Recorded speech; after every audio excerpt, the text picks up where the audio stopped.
દરિયામાંથી જળ સિંચી લાવે અને બરાબર અષાઢ મહિનો જામે અને જંગલમાં મોર ભગવાનને પ્રાર્થના કરતો હોય નાભીએથી, હે પરમાત્મા આ ધરતીને લીલી છમ કરો.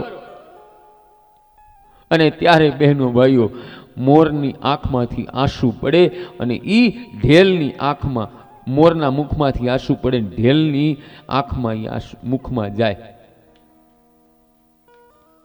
અને ત્યારે મોરના બચ્ચાનું નિર્માણ થાય. એ મોરની અંદર કામ નથી એટલે મારા કનૈયાએ મોર પીછનો મુંગટ ધારણ કર્યો છે. જે સ્ત્રી પુરુષમાં કામ ન હોય ને એને મુંગટ બનાવવા મારો કનૈયો તૈયાર છે. મીરાને બનાવ્યો, નરસિંહને બનાવ્યા, બગદાણાવાળા બજરંગદાસ બાપુને બનાવ્યા. આ મુંગટ જ કહેવાય ને. હજી આને કોઈ ભૂલતું નથી. આ બધા અમર નામ થઈ ગયા.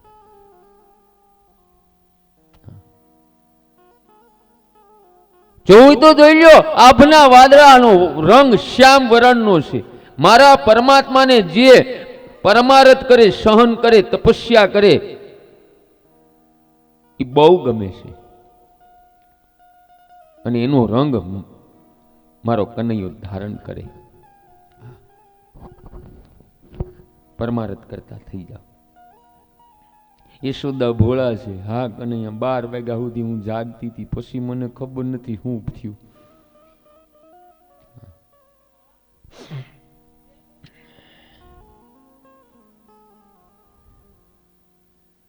બહેનો ભાઈઓ, મારો કનૈયો અદ્ભુત લીલા કરે છે. ક્યાંય પોતે બાને નથી ચીડ્યો,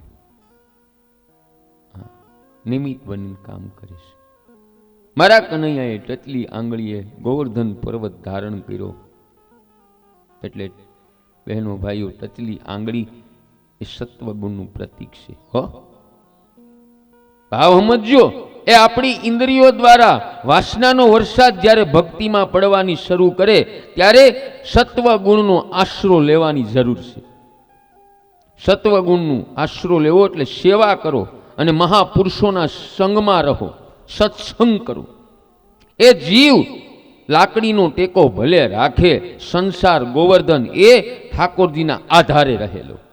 ઠાકોરજીની કૃપા નહીં હોય ને તો લાખમાંથી રાખ થઈ જતા લાગશે વાર કેટલી. એ દુઃખમાં વિપત્તિમાં ટેકો તો માત્ર એક ઈશ્વરનો લેવો અને રાખવો. દુઃખ આવે ત્યારે ભગવાનના ચરણે જાવું. એ ગોવાળિયાઓ ગોવર્ધનનાથનો આશરો લીધો અને પ્રભુના ચરણે જવાથી બહેનો ભાઈઓ, ભગવાન આપને જરૂર દુઃખમાંથી બચાવશે અને આપણું ભગવાન રક્ષણ કરશે. પણ સમરણ કરો, સેવા કરો, પરમારથ કરો. ભગવાનના જેટલા જીવ બનાવેલા છે એનું ધ્યાન રાખો. ગાય, કૂતરા, માછલી, કીડી, મકોડા, તો ભગવાન તમારું ધ્યાન રાખશે. તમે બીજાનું રાખશો ને તો ભગવાન તમારું રાખશે. હો, વ્રજવાસીઓ પણ અન્ય દેવોનું શરણ મૂકી શ્રી કૃષ્ણના ચરણોમાં ગયા ત્યારે પ્રભુએ બધાએ વ્રજ ભક્તોનું દુઃખ અને સુખનો ભાર પોતાના માથે ઉપાડી લીધો. આ ભાવ બહેનો ભાઈઓ ગિરિરાજ ધરણની લીલામાં છે. આ ભાવ છે.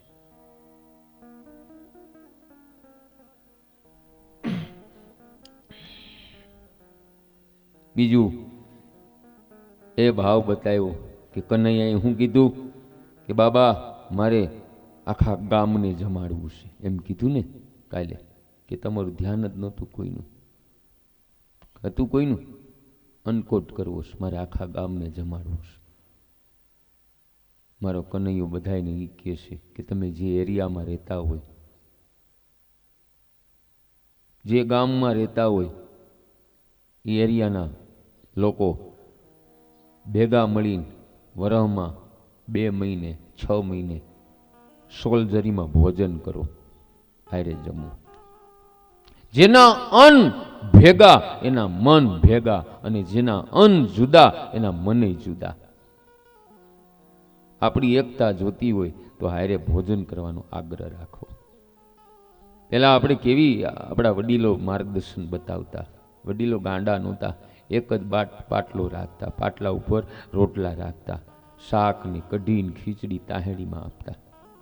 એ વડીલોને ખબર હતી કે જેના રોટલા ભેગા એના મન ભેગા. અને એક પાટલે આખો પરિવાર બેઠો હોય અને રોટલા એક હારે બધાને ઉપડતા હોય. એકતા વધારો. હા, અરે આ મુસ્લિમ ભાઈઓ છે એની અંદરથી કાંઈક જ્ઞાન લીધા જેવું બહેનો.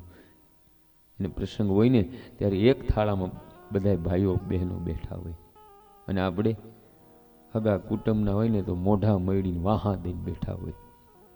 હું એની હારે નહીં બેહું, ઘેરે જા ઉપરથી થાળ. બધાને જુદા જ કરવા માંગશ. શીખો કાંઈક ને કાંઈક ગમે એ વર્ણમાંથી.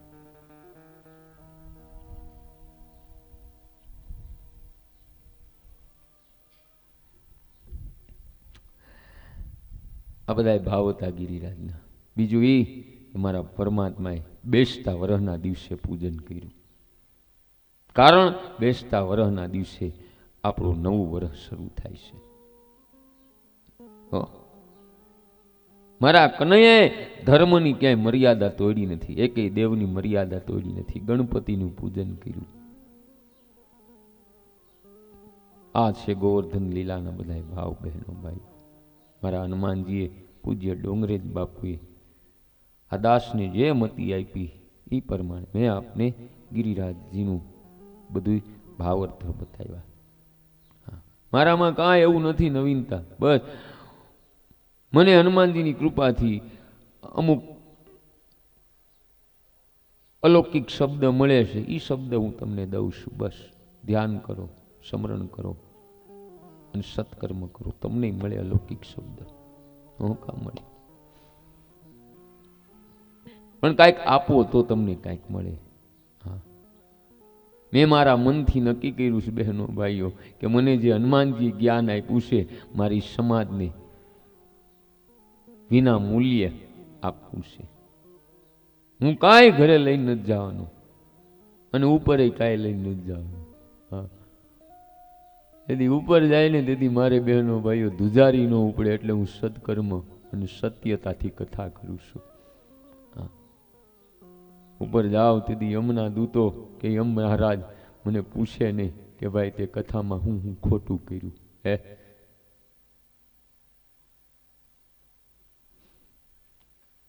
કંપનીનો મેનેજર હોય ને બહેનો ભાઈઓ, એને 1 મહિનાનો હિસાબ શેઠને દેવો પડે ને ધુજારી ઉપડી જાય. કાંઈક ગડબડ ગોટો હોય તો મારા આખી જિંદગીનો હિસાબ મારે આપણે બધાને દેવો પડશે. તેથી દિશા હું આપણી થાય.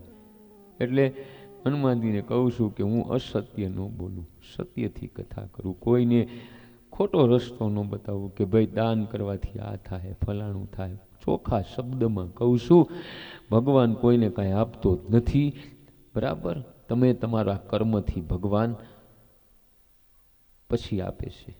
તમે જેવો બીજાને આપશો એવું તમને પરમાત્મા આપશે.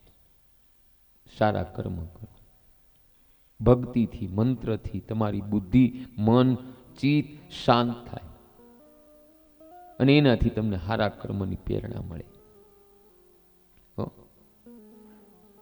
તમે કોકને કાંઈક આપશો એ તમને મળવાનું છે. હાલ હું તમને આમાં લાફો મારું તો તમે શું કાંઈ હરખણા રહ્યો? નો મારી લ્યો આવીને લાભબાન મારી લાભબા હખણા રી. એ બાવા બધું બંધ કરાલ મારો જેવું કરો એવું ભરે મળે તમને. સત્કર્મ કરશો તો સારું મળશે, બુરા કર્મ કરશો તો બુરું મળશે. સવારે પૂજામાં બધાને કીધું હતું, અત્યારે કહું છું. હા, કોઈને કેવું જ નહીં મને આશીર્વાદ દે. ભગવાન પાસે આશીર્વાદ નથી. કેટલું ભીખ માગશો બધા તમે, બાપુ સારું કરી દે ભીખ. આશીર્વાદના મૂળ ગોતો. ભૂખાને રોટલો દ્યો, ગાયને લીલું દ્યો, કીડીની કિરિયાતું પૂરો, કૂતરાને દૂધ રોટલો આપો, અભ્યાગતને હાચવો, કોઈને વસ્ત્ર ન હોય તો વસ્ત્ર દ્યો. બેન દીકરીની સેવા કરો, મા બાપની સેવા કરો, દુખિયાની સેવા કરો, માનવ સેવા કરો. આ બધા આશીર્વાદના મૂળ છે. પકડી લ્યો. આશીર્વાદ તમારા ઘરે એટલો મળે ને કે તમે બીજાને દઈ શકો. માગવાનું બંધ કરો બધાય. આ દો ફલાણું દો. મારી પાસે કઈ નથી, રાજકોટ થી ધક્કો ખાધો મેં. તમારે પાસે લેવા આવ્યો છું.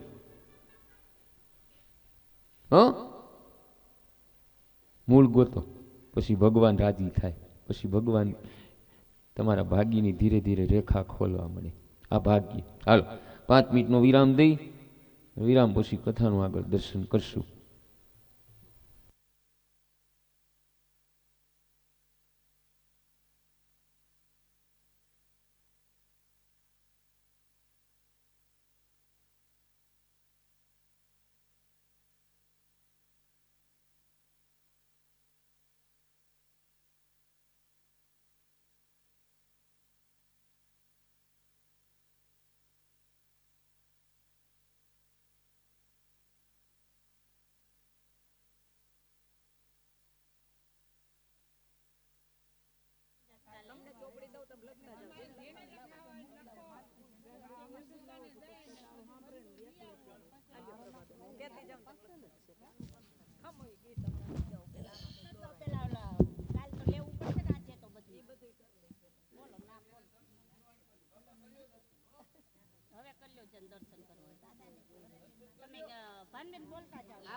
કાંતાબેન સોડવડિયા.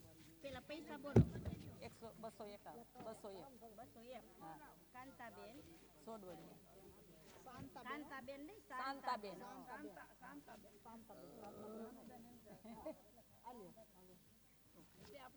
બે હરખા છે ને પછી સોડવડિયા. બીજું કો લીલાબેન. 201 ને. હા.